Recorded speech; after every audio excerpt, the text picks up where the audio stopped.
कल आज़ादी की सालगिरह है और आज़ादी के मायने लगभग हम भूल चुके हैं। लिहाजा मैं दो चार बातें आपके सामने रखना चाहता हूँ। पहली बात तो ये कि आज़ादी पर हम खुद हमला कर रहे हैं, अपनी आज़ादी पे भी, दूसरों की आज़ादी पर। जिस वक्त हम नफरत और जुनून से भर जाते हैं, हमारी आंखें बंद हो जाती हैं, हमारे सोच से संवेदनशीलता मिट जाती है, दूसरों की बर्बादी पर हम खुश होते हैं। ये हमारी खुद की के ऊपर हमारा किया गया हमला है, जिसमें हमारी आत्मा मर जाती है। दूसरा, इस जुनून से हमारे आसपास जो लोग हैं उनमें दहशत और खौफ और डर पैदा होता है।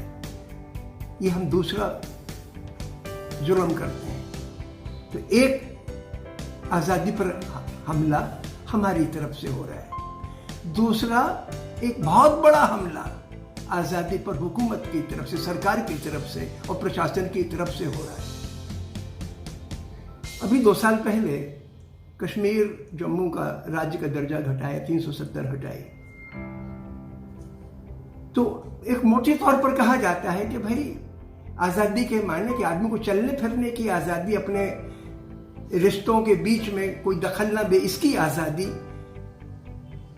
जो भी अपन कमाए उसको खाने की आज़ादी, इसी को आज़ादी कहा जाता है। लेकिन वो घेर लिया मिलिट्री ने, उनकी आज़ादी का अतिक्रमण जबरदस्त किया और दूसरे पूरे मुल्क में जुनून पैदा हो गया कि यानी बाकी सारे के सारे लोगों के अंदर में शैतान पैदा कर दिया गया।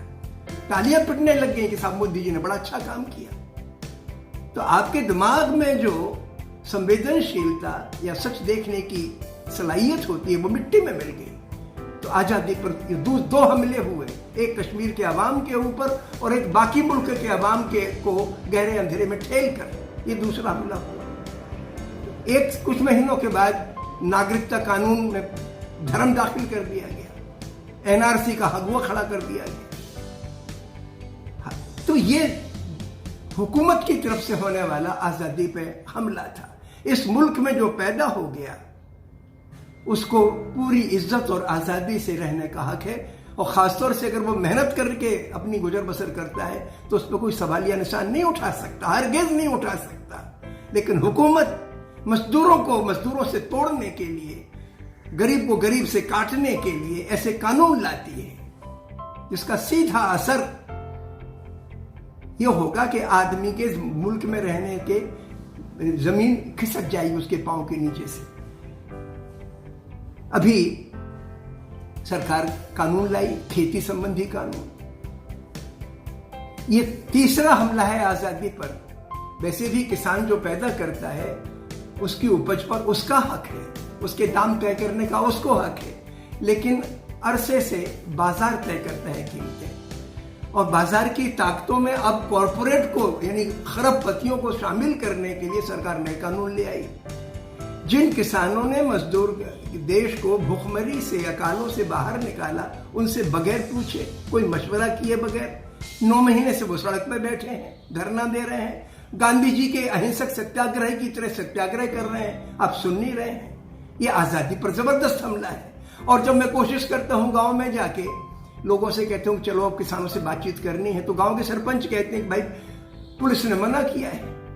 ये कैसा निजाम है कि आप सच्ची बात नहीं बोल सकते, अपने दुख तकलीफ का, अपने शोषण का इजहार नहीं कर सकते।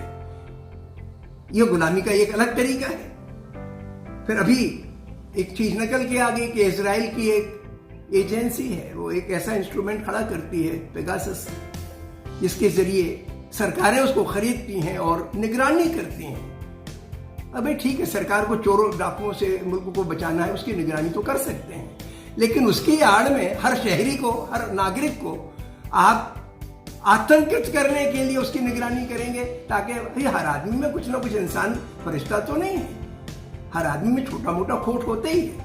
तो ये तो नहीं कि उस छोटे से खोट के बहाने आप उसके ऊपर इतनी बड़ी तोहमत लगा दें कि उसको गद्दार, देशद्रोही और जेल में सलाखों के भीतर पीछे खड़ा कर दें। ये क्या बात हुई? तो ये जो इस प्रकार की कि आदमी की निजी जिंदगी रही ही ना जाए, आदमी बोल ना सके, मुंह से जुबान निकाली, कश्मीरी लफ्ज निकाल दिया, आपने कहा तो गद्दार है। अगर किसी ने किसी बेकसूर आदमी के कत्ल पे, गांधी के कत्ल पे भी हल्ला मचा दिया, अरे भाई ये तो बिल्कुल हिंदू मुस्लिम, ये मुस्लिम परस्त है, ये पाकिस्तान परस्त है, इस तरीके का खूंखारपना पैदा कर दिया गया, सरकार की शय पे हो रहा है। सरकार के या तो एजेंसीज के द्वारा हो रहा है, या सरकार के जो प्रशासन है उसके द्वारा हो रहा है, या उसके द्वारा जो संस्थाएं खड़ी की गई हैं मुल्क में उनके द्वारा हो रहा है। तो ये सारा का सारा आज़ादी का अतिक्रमण है। मैं चाहता हूं कि इस आज़ादी के पर्व पर हम लोग 5 बातों पर गौर करें। जहां जहां आप लोग हैं वहां वहां पर एक प्रतिज्ञा करें आज़ादी की। पहली बात तो ये कि मैं हर देशवासी की आज़ादी का सम्मान करूंगा या करूंगी। दूसरा, जात धर्म हैसियत लड़का लड़की के आधार पर भेदभाव नहीं करूंगा, नहीं करूंगी। तीसरा, लड़कियों का सम्मान करूंगा। चौथा, हिंसा नफरत व दिखावे की से परहेज करूंगा। और आखिरी बात, ऐसी राज्य व्यवस्था के लिए प्रयास करूंगा और करूंगी जो लोकतांत्रिक, जनमुखी और जवाबदेह हो। मैं चाहता हूं हम सब आत्मनिरीक्षण करें, अपने अंदर के गुलामी के भावों को निकालें, अपने अंदर के गुलाम बनाने वाली प्रवृत्ति को खत्म करें, हिंसक प्रवृत्ति पर काबू पाएं और सरकार के जुल्मों के सामने अहिंसक तरीके से हम खड़ा हो सकें, सर ऊंचा करके। ये हम में हिम्मत पैदा हो। मैं चाहता हूं कि आप इस पर गौर करें।